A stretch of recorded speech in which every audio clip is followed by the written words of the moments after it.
gathered up the partnership proposal she'd slaved over all night and headed to M Grand Tower with Charlie in tow. Gazing up at the imposing 100-story skyscraper, the sheer absurdity of her mission crashed over her like a tsunami.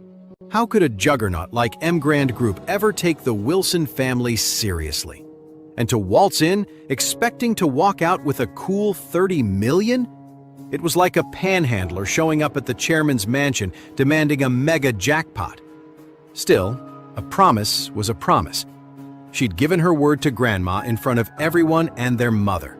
Backing out wasn't an option, even if it was a kamikaze run. Charlie picked up on her jangling nerves. He reached out to smooth an errant lock of her hair, his touch soothing. "Relax. You've got this.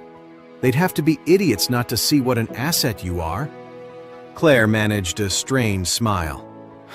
"From your lips to God's ears. Hang tight, okay? I'll be back." Squaring her shoulders, she sucked in a deep breath and marched through the gleaming doors of M Grand HQ like a soldier hitting the front lines. As she vanished inside, Charlie fished out his cell and fired off a call to Doris.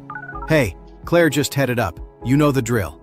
"Not a problem, Mr. Wade," Doris assured him crisply. "I'll roll out the red carpet.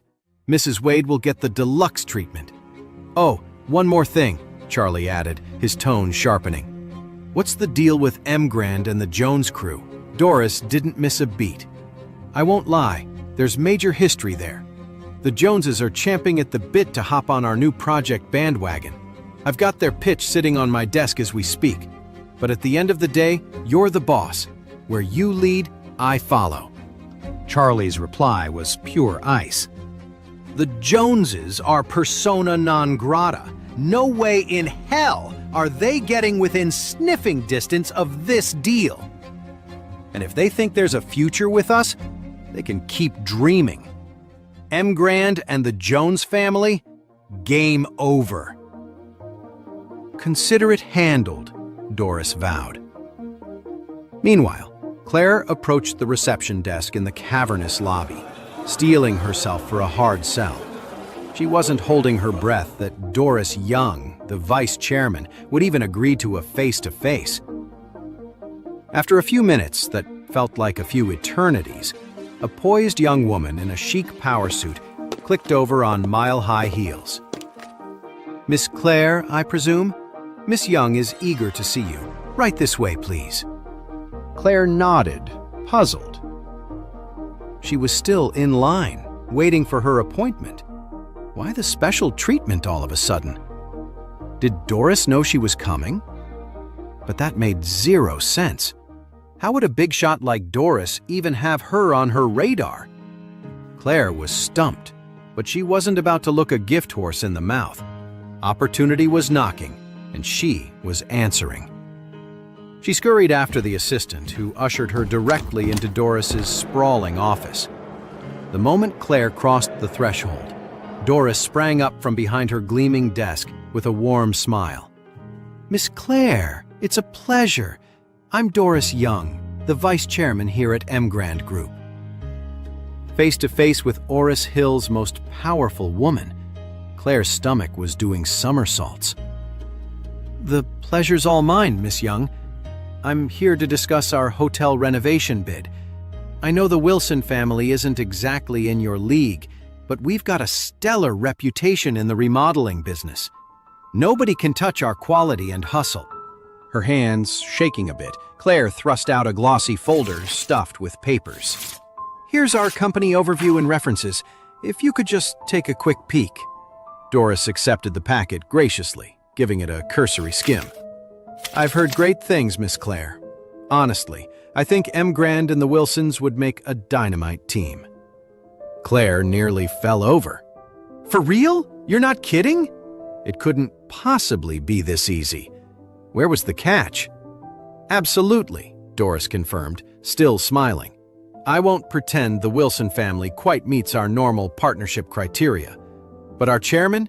He's over the moon about you, Miss Claire. He's eager to work together." "Your chairman?"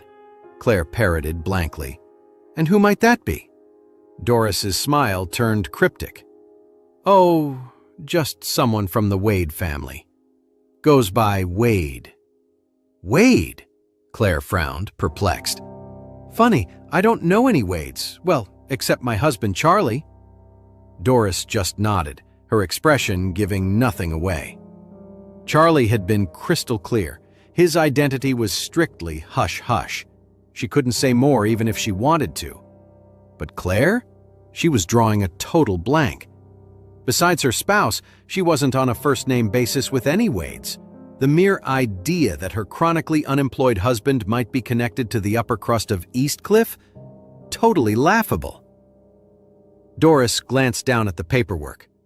"So, Miss Claire, it looks like your proposal is aiming for a $30 million partnership, is that right?" Claire nodded so hard she nearly gave herself whiplash. "Is that asking too much?" Her voice was barely a squeak. A tiny smile played at the corners of Doris's mouth. "Oh no, not at all. In fact, it's not nearly enough." Claire felt like she'd stepped into the Twilight Zone. "I'm sorry, come again?" Doris's smile widened. "Our chairman's orders. He insisted on $60 million, minimum." She produced a thick legal document with a flourish, sliding it across the desk to a dumbstruck Claire. "I took the liberty of drafting the contract. You'll see, the grand total comes to $60 million, on the nose. If everything looks good to you, we can ink the deal right here, right now." Claire was reeling. This had to be a fever dream.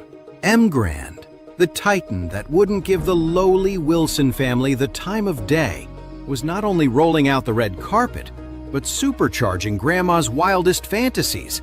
30 million? Chump change. They were getting double that. Claire kept hunting for the catch, the trapdoor, the hidden camera. This couldn't be real life. Suddenly, a light bulb went off in her head. Last night's briefing.